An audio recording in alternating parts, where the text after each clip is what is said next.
भगवते वासुदेवाय। ॐ श्री परमात्मने नमः। श्रीमद्भगवद्गीता अथो गीतार्पञ्चमोऽध्यायः। कर्मसन्न्यासयोगः। श्लोक 5। श्रीभगवानुवाच यत्साङ्ख्यैः प्राप्यते स्थानम् यत्साङ्ख्यैः प्राप्यते स्थानम् यत्साङ्ख्यैः प्राप्यते स्थानम् तद्योगैरपि गम्यते तद्योगैरपि गम्यते तद्योगैरपि गम्यते यत्साङ्ख्यैः प्राप्यते स्थानम् तद्योगैरपि गम्यते यत्साङ्ख्यैः प्राप्यते स्थानम् तद्योगैरपि गम्यते।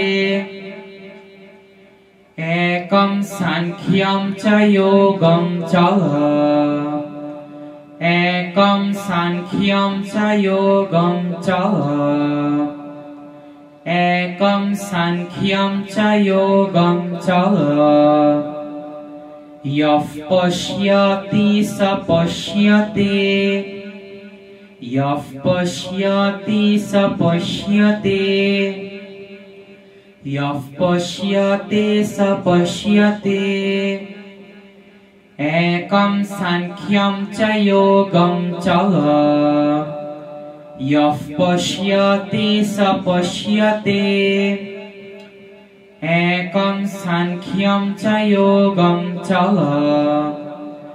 यः पश्यति स पश्यति यत्साङ्ख्यैः प्राप्यते स्थानम् तद्योगैरपि गम्यते। एकं साङ्ख्यं च योगं च यः पश्यति स पश्यति यत्साङ्ख्यैः प्राप्यते स्थानम् तद्योगैरपि गम्यते। एकं साङ्ख्यं च योगं च यः पश्यति स पश्यति।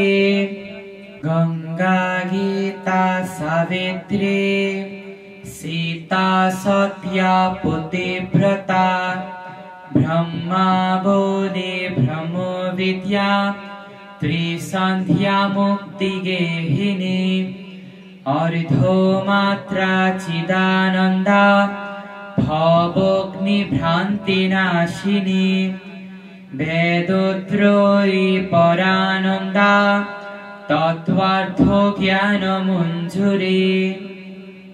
जय गीता जय गीता जय गीता।